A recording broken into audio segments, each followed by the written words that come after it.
I am currently on a 9-day photography trip around Japan, which is filled with vibrant streets, cultural heritage, and just wonderful views. Also, I'm with a stranger I connected with on Instagram through a friend. Say hello to Steph. It's going really well. That was pretty awkward. We departed Tokyo and now exploring nearby spots around Mt Fuji. So she keeps saying that my haircut looks like a mushroom, and then now Mount Fuji looks like a mushroom. And now you're caught up. Where are we headed? Which is an iconic pagoda that's situated on a hilltop, and then it gives you like a panoramic view of the entire Mount Fuji as well. As you can see behind me, there's like a tour group, probably massive crowds around there. The way up to the iconic pagoda makes you go through a few steps, which is fine as you're distracted with the autumn leaves, and there's also some shrines to offer your prayers.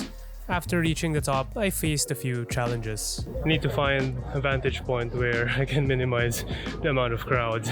So this would be a nice shot if the trees weren't dead. Can't really complain. I'm just already feeling lucky that I see the mountain peak of Mount Fuji. I got very lucky traveling. She says she's very lucky, including traveling and meeting me. No, I didn't say that. Can't even pretend for the camera, no? No, honesty is the best policy. We headed back to Lake Kawaguchi for the afternoon, and having worked out our appetite, I left all the planning to Steph, as I know myself to make poor life decisions. Everything tasted good anyway. It's okay, we're hungry, we'll just eat one. Yeah, we'll eat whatever. Traumatized from the traffic jam the previous day, we did the lake walking trail going to Momiji Corridor. You know where the Lake Kawaguchi Autumn Festival is held. Okay, so there's an autumn festival on the opposite side of this lake. Walking 5 kilometers. The walk around Lake Kawaguchi proved to be a very scenic and vibrant one to be in during the autumn time, as you note an abundance of the red leaves paired with the mountain backdrops, although I was feeling a bit pressured about finding shots. So here I am in one of the most beautiful mountains in the whole world, and I'm still struggling to find the shots. And because when you're doing travel photography, you don't have the luxury of walking around scouting the place.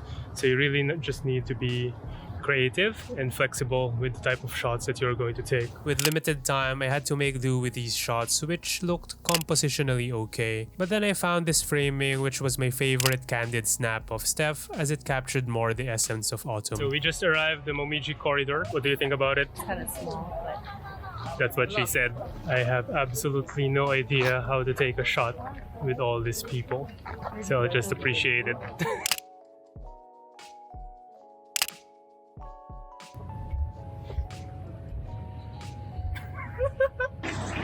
So I just found what is dubbed the prettiest convenience store in the whole world. Steph doesn't understand the hype. It's just a Lawson with Mount Fuji in the background. Getting a bit tired of just staying around the Lake Kawaguchi, I thought a change in approach was needed. So I hopped on the train and just decided to explore around neighboring towns and do some street photography. Okay, so we are now currently in Fujiyoshida, which literally means the town at the foot of Mount Fuji. How quiet is it? Zen. I found my people, Pinoy Tambayan, which literally means where Filipinos will hang out. Before the start of this trip, I told Steph to bring bright colored fashion wear. Obviously, it didn't happen. So no wonder everyone is stopping here, because this street is the classic from what you'll see in social media, with Mount Fuji being compressed with the entire road. So one of the struggles I thought about on this trip is that I was just really trying to recreate photos that I've seen on the internet. And I mean, there's nothing wrong with that. There's nothing wrong with taking photos just to make you feel like, oh, you've been there. But it's a bit boring after a while. With my qualms about just chasing for that Instagram shot, it was time to just explore and shoot, which was a refreshing change of pace and keep the creative juices flowing. Japanese streets are really so interesting. They just really look so Japanese. Even the manholes have designs in them. I did quite enjoy just roaming around the street and trying to photograph the patterns that I noticed that looked interesting to me. And with all that walking, I ended up in one interesting shrine that I have not heard about. So now we made it to the Kitagunji Hongo Fuji Senken Shrine. Very beautiful area covered with tall trees all around, and this shrine is said to enshrine the deity of volcanoes, including Mount Fuji. So this tree behind me is very aesthetic. I really like how the branches just spread out in every direction. Then I just took some portraits of Steph. Steph is trying the Gen Z selfie style. I have no idea what these trends are. There's really no coherent way to connect what happens next, so here we go. We just had questionable lunch choices, Chicken rice in lasagna.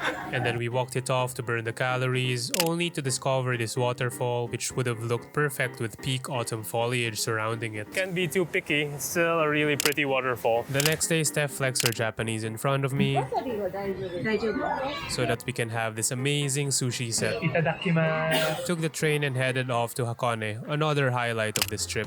Just something about these train stations make it a good street photography area. But then Steph says she wanted her own space, so I had to go solo on the Explorer that afternoon. Probably she's getting a bit too tired of my pleasing personality. It was not such a productive walk, so then I had to beg her to come back with Japanese Wagyu beef. And that's totally what happened. So being the clueless tourist that I am, there is only one spot in Hakone that I know of. And it's going to be the Lake Ashi, which is a beautiful caldera that was formed when Mount Hakone erupted like 3,000 years ago.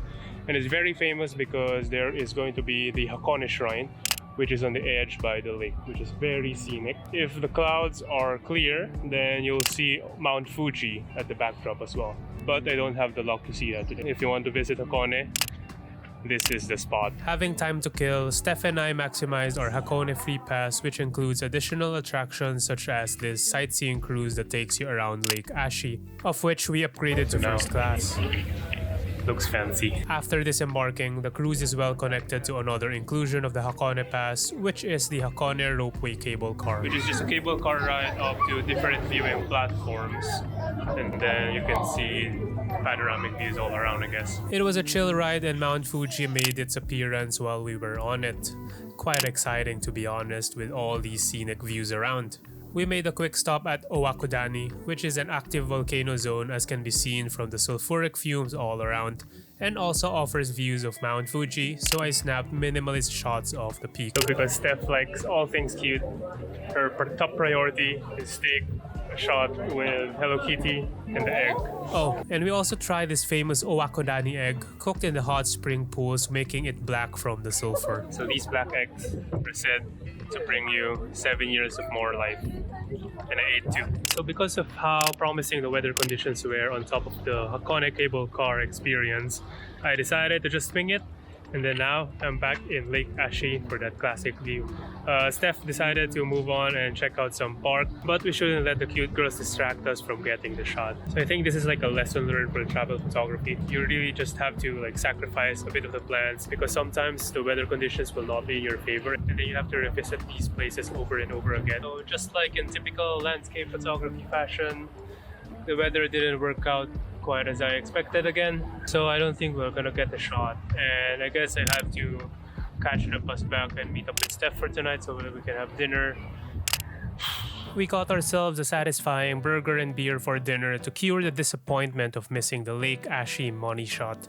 Spirits lifted. Because we've hit what we wanted to do in Hakone with time to spare, we found that this place called the Gora Park is also included in our Hakone free pass and decided to check it out. And I'm not really sure what's so special about this park, but I heard that it's going to be French inspired. This wide open space park is famous for its multitude of flowers, making it vibrant across the seasons, and a decent place to kill time as we didn't really pay extra for it. I don't think I'll come here if I had to pay. So I do think the shots here are a bit tricky because we currently have the harsh lighting with a clear blue sky, and because we do have a lot of trees around, it's going to cast a lot of shadows in the roads and the pavements.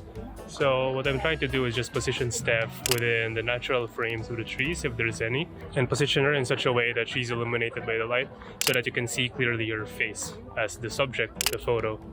And now we're back in Tokyo, which also wraps up this Japan photography trip. So a big thank you to Steph for putting up with me the past few days and not killing me. Are you gonna kill me or something?